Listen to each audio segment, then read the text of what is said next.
Well, not too bad. Rainy Birmingham. Probably, I'd imagine you're somewhere a bit nicer, maybe. Well, we're all in cells. Yeah, yeah. A cell is a cell at the end of the day. Yes. Yeah, yeah. But yeah, first of all, congratulations on the success of Whoosh. Well deserved, and thank you for doing this. It's a real honour. Thank you. It was my 55th birthday 4 days ago. I came across Deep Purple when I was 15, so 40 years ago now. So, this means a lot. I've read lots of interviews. Keep it in there. I'll play you happy birthday, but... Well, that'd be nice. But, yeah. So I've read lots of, obviously, interviews, and they've never, well, quite often they don't ask the questions I want them to ask. So, yeah, thanks for doing this. To start off with, I mean, in the 1960s, there were the Beatles, the Stones, the Who. In the 70s, there were Purple, Zeppelin, Sabbath.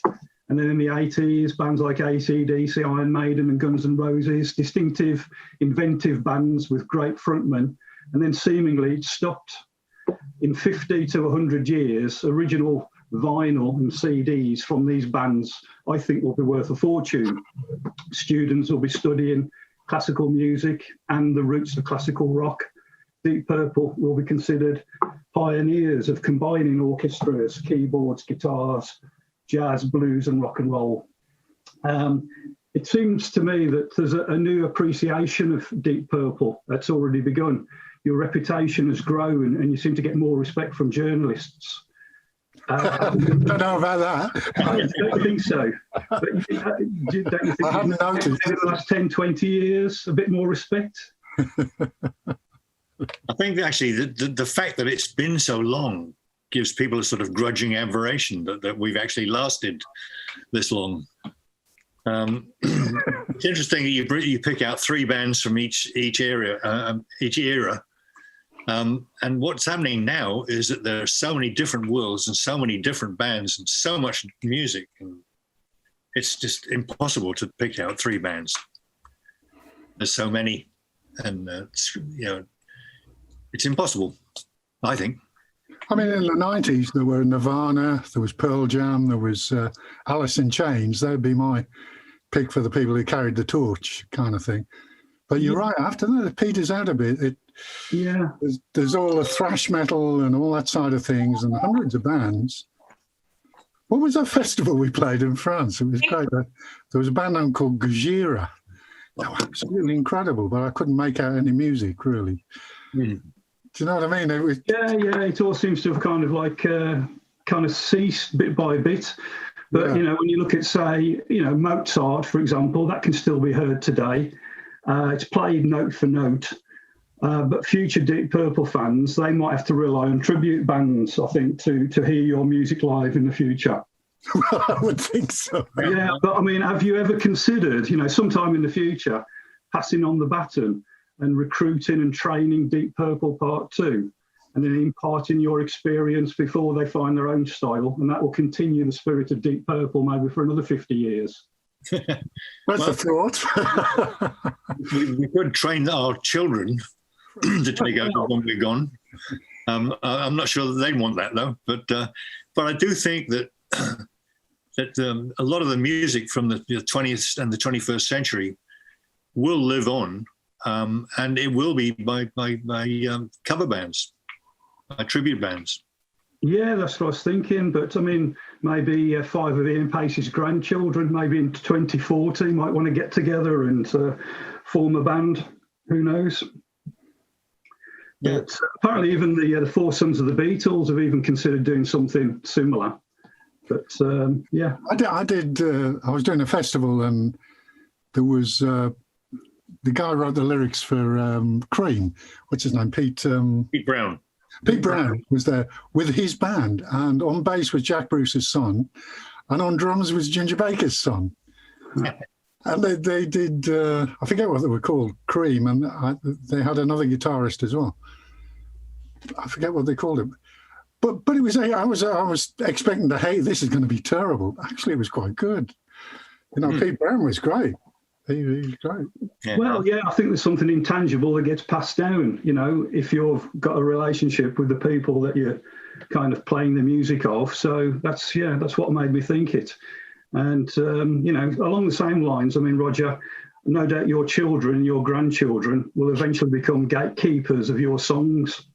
And I believe maybe in about 40 years, copyright and royalties to albums like In Rock will no longer apply. As a songwriter, well, to both of you really, I mean, do you feel that that's right, that there's a certain time limit to your music and the copyright and the royalties? There's got to be a certain sort of time limit, because after 1,000 years go past, it doesn't matter anymore, does it? So I don't know. I mean, the time limit, I don't know what the time limit is now, 70-some years, is it? 70 years. The copyright. When it's recorded, I think, and obviously, In Rock's 50. Yeah. There was a famous case, Robert Fripp did a version of The Planets when it got to 50 years after it be written. He did it all on guitar. It was a most fantastic thing, and he released it only for the Holst Society to come and get him and saying, "You've got 20 years to go yet before you can release it," because they just extended it from 50 to 70.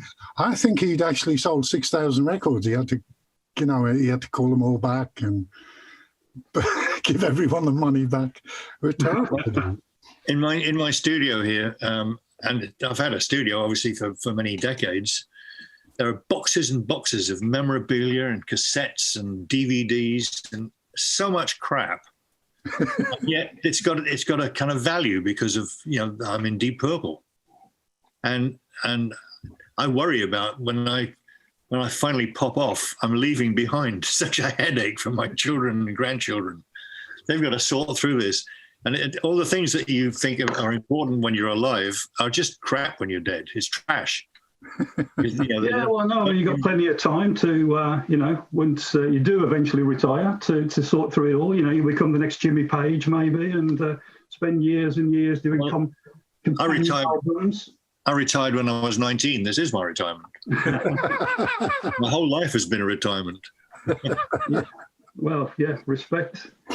I keep trying to clear up stuff, and I say to Mike, who's my son, my keyboard tech as well, we should sell all this, get some of this sold, get it out of the way. We got two storage things. What do we need them for? And he just won't do anything about it. He said, if it says Deep Purple on the fly case or your name, he said, it's staying where it is. He said, I'll deal with it. I'll deal with it in that time when you're gone. Well, as long as you trust them, because there's a lot of people out here who do want to. Oh, I wouldn't trust them as far as I can throw them, actually, but not very far. Only joking. Yeah, but talking of In Rock and that type of thing, in Redditch near Birmingham, there's now a statue monument of John Bonham. Can you imagine Deep Purple being in Rock, i.e. statues or monuments in Sunderland or Brecon? Maybe replacing the ones that they're actually taking down at the moment sometime in the future. I can't imagine that somehow.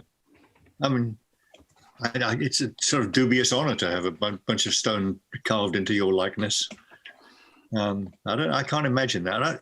I don't think we're that important that we require that, but that's my maybe not at the moment, but no, I think that might change, and it's better than having monuments to slave traders, which there is at the moment.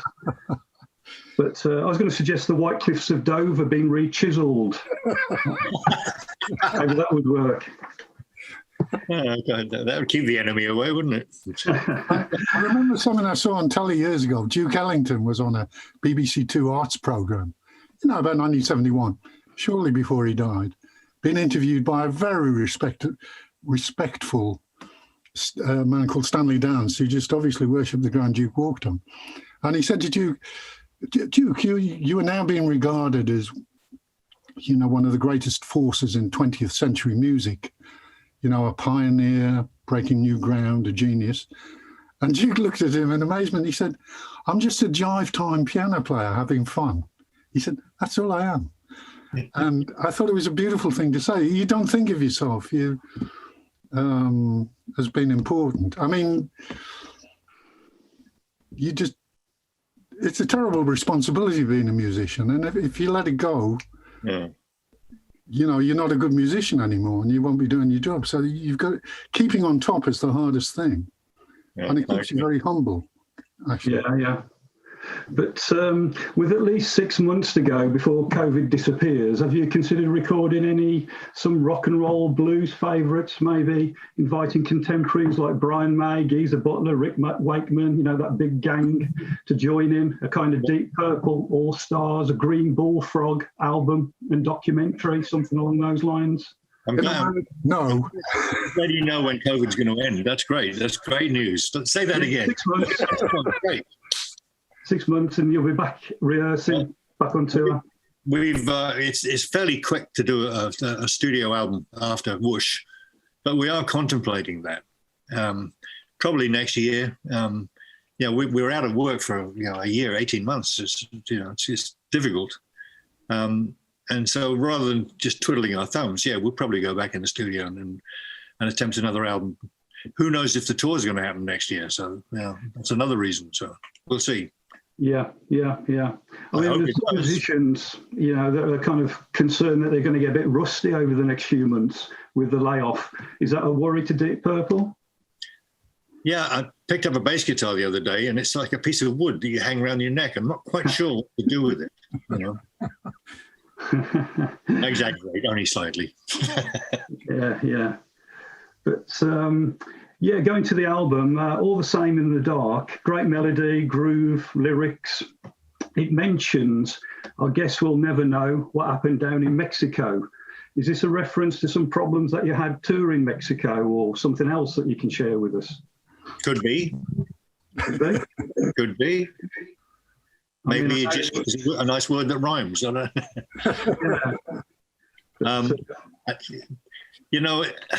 Ian and I write lyrics, but on this album, he wrote a lot more lyrics than I did. And when he writes something, you do question it sometimes because he's got an odd mind, which is very valuable, by the way. I've not asked him about that. There's no point in asking him because he just writes whatever comes into his head, as do I at some point. But I haven't asked him about that. But we had a little problem in Mexico. Whether it's got something to do with it, I don't know. Right. Okay. But if I ever speak to Ian, that'll be the first thing I ask him then. But to me, Deep Purple were originally like 100-meter sprinters, kind of fast and loud, and then you became marathon runners, overtaking other bands. Whoosh is more like a enjoyable fun run in the park, kind of taking in your surroundings while pointing out all the litter. Is that a decent analogy, you think? Well, it's a nice analogy. Yeah, I like that. Yes. I'm glad you didn't say wheelchairs or Zimmer frames. Well, no, all right, you've still got plenty of time to go. I mean, Cliff Richard's just gone 80 and he's just released a new album, I believe. So, maybe another 2 albums yet. That's what the world needs, eh? Yeah. At this juncture in its history. But talking about Ian and his lyrics, I mean, I think Whoosh has got some of the best lyrics you've ever recorded. A lot of song meanings aren't too obvious or too vague, which they can have been in the past, I think. And I like the topics covered. On future albums or any future albums, can you see Ian Gillan becoming more of a Bob Dylan? Well, I never thought of that, but Ian Dillon. Ian Dillon. Oh, very good. I can't project the future. You never know what's going to happen. When we write an album, we don't know what we're going to write about. It all comes out of conversations and what we read and what other people tell us and old stories from the past. That's where lyrics come from. They come from life. So who knows? I mean, we wrote that album over a year ago, and in some strange, weird, eerie way, it echoes in this year with the pandemic. That's quite by accident, but you never know what you're going to write about. Yeah. It just comes out of the ether. Yeah, I mean, obviously, I thought you might try and plan things. I mean, Don, the title track of your last album, One of a Kind, sounded very, very Deep Purple. Was it composed with Deep Purple in mind, and then you decided to keep it for yourself? No, it was it was a jam I had with the singer Carl Sentence. I mean, we've been writing together, you know, like side project for 10 years or so. And I don't know, we just came up with a basic idea. And when I listened back to the, you know, I have a little tape recorder, and then I listen back and write it all out and then, you know, turn it into a song. I just heard him sing One of a Kind. You know, he was just making up lyrics as he went along. And Yeah. I thought, oh, that's great. I love that. And that's how it's done. It's often by accident, not by design. Yeah, I agree with that. Yeah, yeah. And fans like myself collect every Deep Purple recording we can. Have you got complete collections, both of you, of your own work, amongst all those tapes that you've got in garages and whatever? I'm missing a few bits and pieces because years ago, when things come out, you do your interviews, it comes out, whatever it does, and a year or so later, you realise, oh, where's that album? I don't have a copy of Fireball, for example. Strange as it may seem. Yeah. Don't send me one. It's all right. I've got enough crap here. No, I've got everything. Oh dear. What to do with it? That's the thing. Yeah. But between the two of you, you've probably worked in more studios with different rock musicians than anybody else on the planet. Do you think that we're starting to lose the knowledge and the expertise from older generations of studio engineers, you know, in getting live drum sounds and things like that? Yeah, I think there's a good possibility of that. Don has a great story about when we played in China. Do you remember that, Don? Yeah. About the Hammond, Leslie? Oh, the keyboard player with the support group. He was very nervous. And he used to hang around when I was sound checking. I said, come up. And he said, so he pointed at the Hammond. He said, what is this? I said, it's a Hammond organ. He said, no, too big. I said, no, look, it says here Hammond. Oh, have a play. So he played it, and then he spotted the Leslie speakers, you know, the revolving cabinet. He said, what this? So I showed him. He said, oh, simulate rotary speaker sound. I said, yeah, they do. Yeah, exactly. Hit the nail right on the head.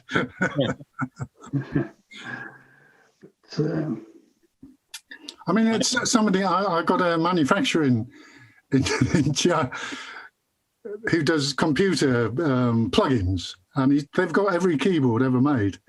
And they said, we'll send you the collection for free, you know, as long as you give us a bit of promotion. I said, I don't use software. I said, I only use hardware, and very old hardware at that. And they said, yeah, we thought as much. But it's incredible to me that you can have these keyboards like a CS80 on you know, a computer, and it actually sounds like one, more or less. Not quite, though. I remember Nick Magona was our sound engineer years ago, who passed away, sadly, about 6 months ago. But I remember being in a studio with him, and we talked about flanging the sound, you know, where it sounds like there's a plane going overhead. Yeah. And Nick Magona used to do it with two machines, and he'd put the same song on both machines and play them simultaneously, and they'll drift. But you can control it using a bit of pressure on one of the things or one of the other one, and it's like a dance between these two machines, getting them to, so they're just doing this, and that's when you get real phasing, flanging effect.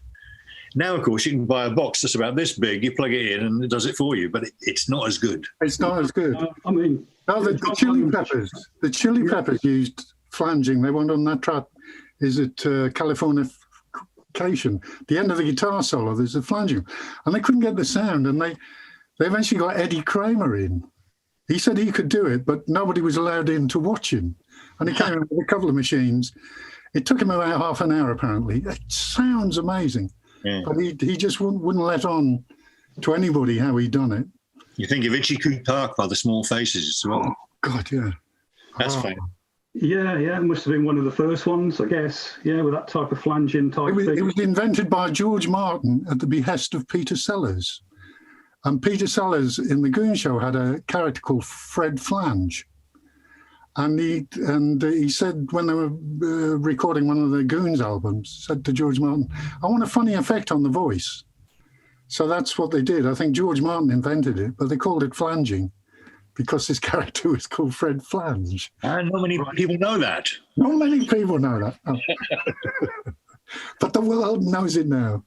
Yeah. But yeah, you mentioned Nick there. I mean, he was involved with Accidentally on Purpose. I think it was one of your best albums, Roger. A great album. But yeah, with sound and sound quality and things like that, I've got a good quality hi-fi system, so I can recreate the sound of Deep Purple live at home.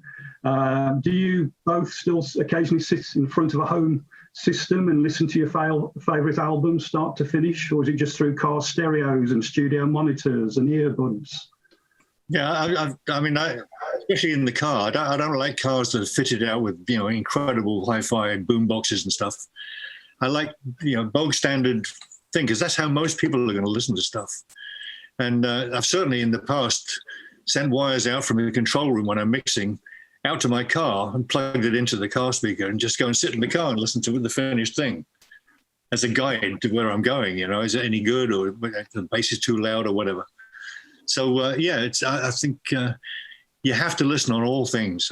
Listening to a huge hi-fi system, everything sounds great. But when you listen to it on little tiny speakers and earphones, and I mean, you've got to check everything out. There's always near-field speakers are always kind of, and then there's big speakers, and so you take an average. Yeah. I've got some in my studio. I've got some Adams monitors. I just love them. I mean, the sound to me is the best thing I've ever heard. So I often come in the studio and put a CD on and just listen to the whole thing through it. It's a great pleasure to have a real good sound, I think.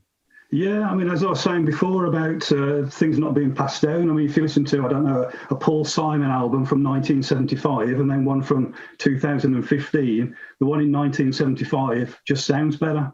Yeah. So, yeah, I do feel there's things being lost with all the advancements.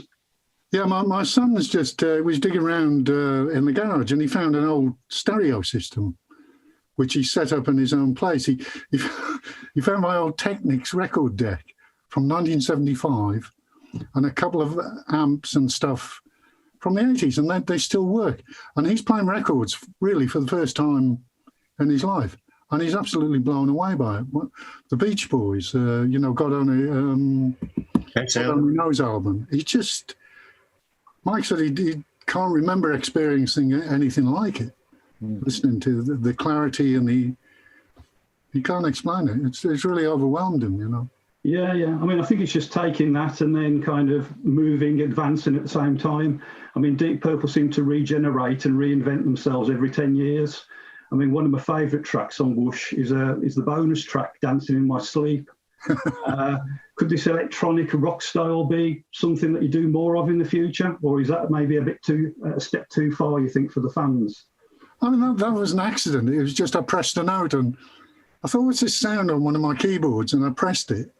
And it came out this rhythm. And I think Roger said, oh, I like that. And he put a bass line to it and we were off, It was a bit of a happy accident, that's all. Yeah. But it sounds like a sequencer, and it sounds like the kind of thing Ian Pace would do. It's a sample, and it's what's called sample and hold. I mean, I've got loads of sequencing gear, but using it with Purple is not much of an option because really it's the Hammond organ. That's the beginning and the end of it, really. They want a bit of piano. Nothing else sounds quite right, but that sounded great. It's so unusual, I think. Yeah. You mentioned that we explore different territory musically, and I think that's actually really, really important because you can't do the same thing over and over again. Someone asked me once if, why don't you write songs like Highway Star anymore? I said, well, we do write songs. They just don't sound like Highway Star. But, you've no idea what a future of a song's going to be when you do it. And I think the fact that we just have fun musically together, we don't want to become a parody of ourselves. We don't want to be a sort of typical Deep Purple thing. we actually have, especially now with the longevity of the band, we have some freedom to actually do what we want. And if someone says, "Well, what's a Deep Purple song sound like?" Well, it's whatever we do is what it sounds like. There's no formula for it. Yeah, and that's why it just doesn't seem to sound. I don't think any of your albums sound dated. A lot of albums from the 80s and the 90s sound dated, but now you've kind of progressed, and it all makes sense. But in fact, because of the amount of material that you've got nowadays, sometimes you perform a medley of 2 songs. Do you think that No Need to Shout off the new album, segue into Hush, might work? The link being shouting and hush. Absolutely not. No. I'm sure, Don, I mean, you're creative enough to kind of meld the two together somehow. Oh, I wouldn't know where to begin. Medleys are just sort of, they're kind of to be avoided, really. Medleys, they're kind of like putting all their hits in at a short space of time. It smacks of showbiz rather than music. It does seem a bit cabaret, but sometimes it works really well, I think, in an encore where you stick something on the end. I wouldn't rule it out. Right. But we got no plans to do that, yeah. But the previous album to the Bob Ezrin trilogy, if you want to call it that, Rapture of the Deep, was recorded on a smaller budget in a small studio. Is there any possibility that this album or older tracks will be re-recorded live in the studio with Bob to give them a new sense of life? No. Captured and that's it. You've brought up a good point. Rapture of the Deep is an album that I think needs a remix, not a re-record. Yeah. And recently, as of about 2 weeks ago, I've got all the masters and Ear Music. I'm certainly planning something for next year or later next year. So there will be a remix of Rapture of the Deep, and I'm really looking forward to that. Well, me too, yeah. It always sounded quite boxy. There didn't seem to be much air to the actual sound. Michael Bradford did a great job with Bananas. He's a very nice man. I like him a lot. But something happened in Rapture of the Deep. The sound just didn't work, and it's a bit too digital, a bit too, I don't know. I'm just looking forward to seeing what can be done with it in a better, oral capacity.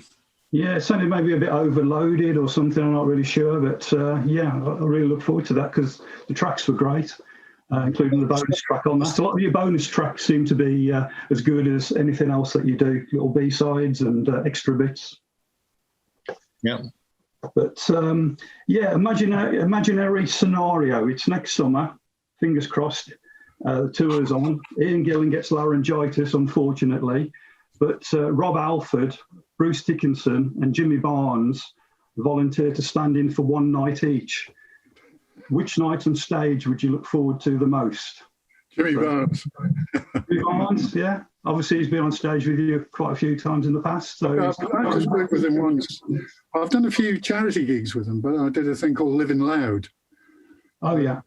With him, and we just did 2 gigs, but he's absolutely brilliant. He's and a lovely fella to boot. He's quite an unusual character and just such a great force of nature, really. Yeah. Yeah. The thing is, they're all good singers. I wouldn't like to choose one. Yeah. But I think, one night after another, different singer, different guest. That's a thought. Oh my God. We'd have a different dressing room every night. Oh, yeah. But yeah, as well as my questions, there were some questions from other fans. I mean, there's a big, long list that has been sent to me. Just picking out a random one would be, how about playing your songs, reinterpreting them in different genres, such as jazz, blues, doing a complete album of your old stuff in a certain style? I mean, jazz and blues would work probably quite well. Yeah. We did a French television show some years ago now, where we did Smoke on the Water, but a jazz version of it, and it was absolutely killer. I love that. Montreux was it? So it's yeah, I don't know.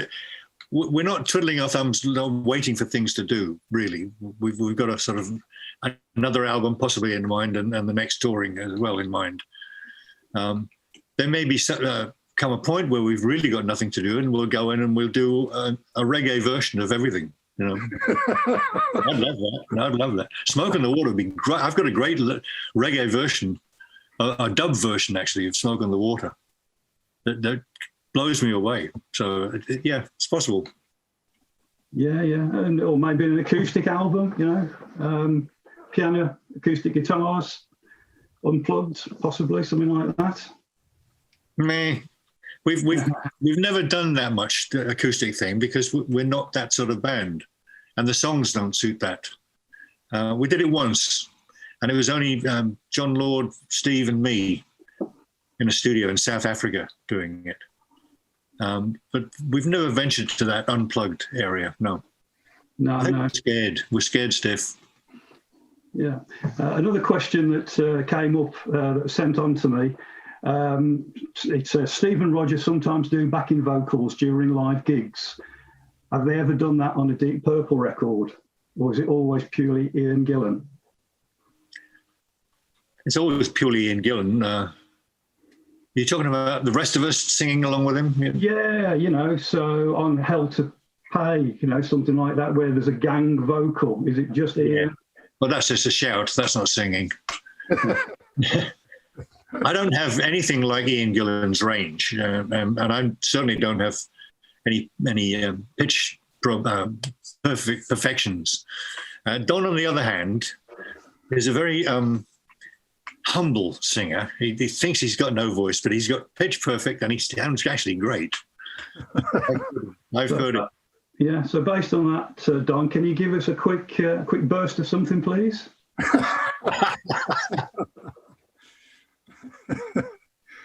Well, yeah, I did this thing. Musician.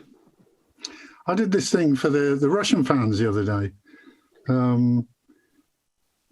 They said, "Would you do a quick film of you saying thank you?" So I did it on the piano to Rachmaninoff, you know, being a Russian composer. But I can't remember it now. Just thank you to Russian fans for making Deep Purple's Wish album such a hit. Da da da da. I can't remember it now. Da da da da da da da da da da.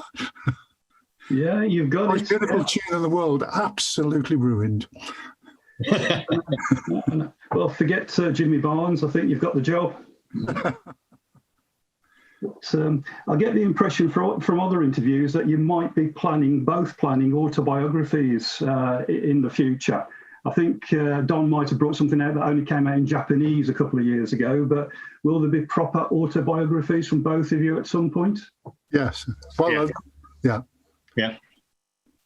I mean, we're both sitting on treasure troves of memorabilia, you know, itineraries, newspaper cuttings, recordings. You know, it's fun. It's a fantastic collection when you look back, but sorting through it. I started sorting through all my gig lists, and I got to about 1985, and it was about 4,000 gigs up to 1985. And I came to a dead halt. I couldn't do any more. I'm going to take it up again. But I've got the elephant in the room is the Deep Purple gigs. You know, once I get to the Deep Purple, that's where the story really starts, you know. Yeah, and I'm writing. I've been toying with writing a book for several years, but not really doing much about it. But since this pandemic situation and being stuck at home, I've actually started with a great deal of energy, and I've made great progress. The only problem is, as much progress as I make, I realise how much there is yet to come. It's very daunting. Yeah. I've got to about the point now where I'm joining Purple. and a lot of that was easier because I kept diaries in the 60s. So a lot of notes and gig lists and stuff were in the diaries. But when I joined Purple, I stopped writing. So it's all gone. It's whatever I can think of now. So it's difficult. But I'm gonna do it. I'm determined. I like Joey Kramer's book, you know, from Aerosmith. Yeah. I mean, his account of the early days is fantastic. You know, how he met Steven Tyler and Joe. You know, it's quite detailed and it's marvellous. And he gets to 1974 and he goes, finally, we had our first #1 with Toys in the Attic and the first hit single. So that's the end of chapter 4. Chapter 5, you turn over, he goes, in 1984, there's 10 years, you just can't remember anything. Nothing. And so he carries on. Yeah. But yeah, I mean, talking about those times with the start of Deep Purple, Roger, in 1969, if you and Ian Gillan had decided to turn down Deep Purple and had stuck with episode 6, then the last 50 years of rock music would have been completely different. Without Deep Purple, do you think you would have continued as a musician into the 1970s? Well, it's a very good question. Of course, I've no idea. I went to art college when I left school, and I was in art college for 2 years before the chance to turn professional in a band came up. And it was a real kind of balancing act between, is it going to be art or music? And if the music hadn't turned out, it's possible I would have continued with music, but it's also possible I'd have gone into the art world and do something. I'd probably end up being advertising or something. Who knows? Book covers, album covers. I saw some of the pictures. Do you remember when your pictures arrived at a gig somewhere from America? And I just looked at them in total amazement. I said, my God, man, why didn't you stay as an artist? And you said, girls. Well, I think more girls in rock and roll than in the art world. Yeah. Well, he's doing to photography, so there's a bit of a girls and photography possibly you could have gone into. Yeah. Well, the thing is, that no matter what when you're faced with a decision like that, someone gave me some great advice. One of the teachers in the art school said, follow your heart. Don't do what other people expect of you. But most importantly, whichever decision you make, never regret it, because you'll never know what would happen the other way. Yeah. And in any case, you'll make the best of it. It's not as if you're going to go choose something that you're going to be bad at. You'll always make the best of it, and you'll never know. So, just make it. Art probably would have been, if it's not music, yeah. But Snapshot. I think that was maybe a picture of you, wasn't it? Maybe. It was, yes. Yeah. But last question. Just got time for one other question. If you had the choice of erasing all of your musical history and being fresh and young and 18 again in 2020 with a new career in front of you, would you do that, or would you rather stick with what you've got and you've had? It's like a quiz show, isn't it? I'll take the money. No, I mean, I think, for a ne'er-do-well dreamer of a teenager, I've had the most amazing, life, and I wouldn't change it for a thing, and I don't regret anything. Mistakes are there to be made, and that's how you learn. You learn more from them than you do from success. So I wouldn't change a thing. No. I mean, I was 18 in 1983, and I feel a bit cheated. I missed out on the 70s and the 60s, the late 60s, early 70s music. So in a lot of ways, I kind of wish instead of being 55 on Saturday, that I'd been 65 or maybe even 70 like you guys. But you can't have it always, I guess. I'm 75 next month, and I'm very glad that I was born when I was born, because I saw the birth of rock and roll. I was, 10, 11 years old, which is the perfect age to be that exposed to that amazing change. Rock and roll, shook up the world. Yeah. Which takes me back to the kind of first question that, I think that will always be remembered. It'll never be repeated, 1950 through to 1970. Yeah. So you guys are going to be around forever. The only thing is, people think that the music started with Kiss. Who the Beatles? The Kiss started music, didn't they? I mean, that's the thing that bothers me. They don't really know what's going on. Yeah. When I got involved with music, I mean, what we used to do is look back and see where it came from, and that's when you get back to the blues and jazz and history and back to what they were doing in the 20s and 30s. I don't think that happens so much anymore. I It don't. was an extraordinary thing what happened in Britain. That after the war, the country was terribly damaged, and terribly straight. Everything went back to like it was in the 30s. Yeah. People wore corduroy jackets, and you tipped your hat, and you respected your elders, and the police could do nothing wrong, and. And suddenly this thing happened that turned everything on its head.